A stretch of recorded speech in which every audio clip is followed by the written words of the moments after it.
Did you know that a sitting US vice president once killed a political rival in a duel?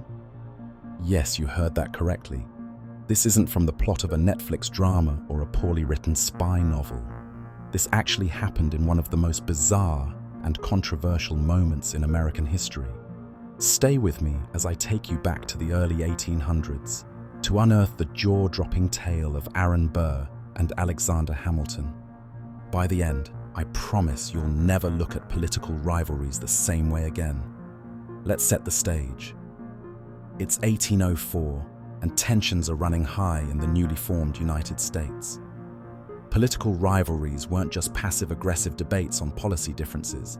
They were full-on mental chess games, spiced with public insults and surreptitious sabotage.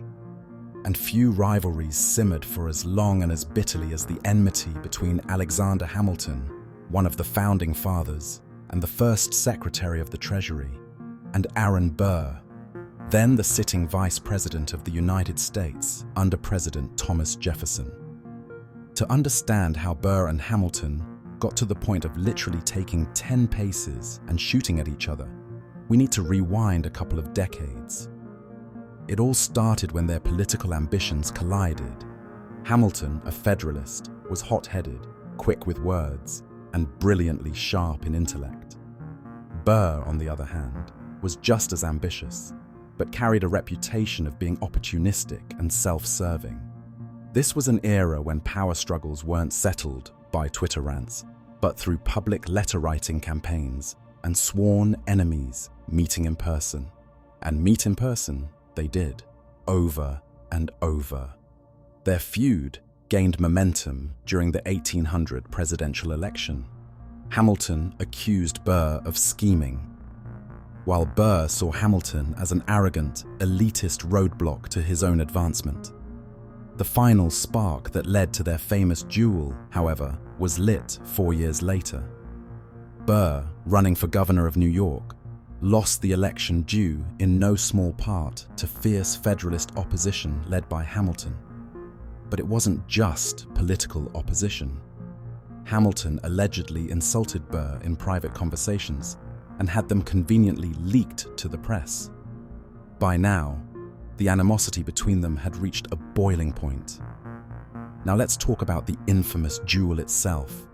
Dueling was technically outlawed in many states by that time, but it was still a common practice among gentlemen who felt their honor was irreparably insulted. After all, when you don't have Reddit threads to argue in, you settle it face to face at dawn, pistols in hand.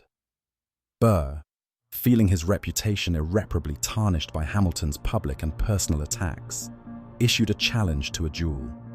Hamilton accepted begrudgingly, stating moral objections, but feeling equally cornered by societal expectations of defending one's honor. Early in the morning, on July 11th, 1804, Burr and Hamilton quietly crossed the Hudson River to a secluded dueling ground in Weehawken, New Jersey. The location was chosen partly for its privacy and partly because dueling had already been outlawed in neighboring New York. Picture the scene. Two giants of early America standing 10 paces apart, flanked by their seconds, the air heavy with tension, surrounded by silence save for the rustling of trees and the faint sound of the Hudson River below. Now, here's where history gets murky and speculative. Both men loaded their pistols. Burr claims he fired only because Hamilton fired first, though some accounts suggest that Hamilton deliberately fired wide, aiming not to hit Burr, but to end the duel non-violently. Burr, however, shot Hamilton in the abdomen, delivering a mortal wound. Hamilton, bleeding and in agony, was ferried back to New York, where he succumbed to his injuries the following day. Burr won the duel, but lost much more than he could have predicted. Burr's political career took a nosedive after the fatal encounter. Killing Hamilton, a beloved founding figure, turned him into a pariah, despite the legality of dueling in New Jersey. His role as vice president diminished into infamy, and he later became embroiled in other scandals, including a trial for treason that left him ostracized for the rest of his life. Hamilton, meanwhile, achieved an almost mythic status. His death immortalized him, and his contributions to American financial policy and government stability remained central to the nation's legacy. What makes this story so riveting is not just the duel itself, but what it reveals about human nature, ambition, and the lengths people are willing to go to preserve their own sense of reputation and pride. Imagine if political leaders today were permitted, or even encouraged, to settle differences by dueling. Would we look at modern politics differently? Maybe with a mix of fear and popcorn at the ready.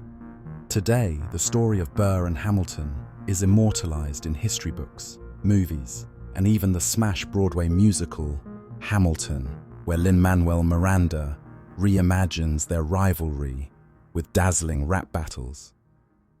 But beyond the dramatizations lies a deeply human story of unchecked ambition, one that serves as both a cautionary tale and a fascinating glimpse into the young democracy's growing pains. So, the next time you hear about political feuds, take a moment to remember Burr and Hamilton, a rivalry that went beyond words and ended with a bang, literally.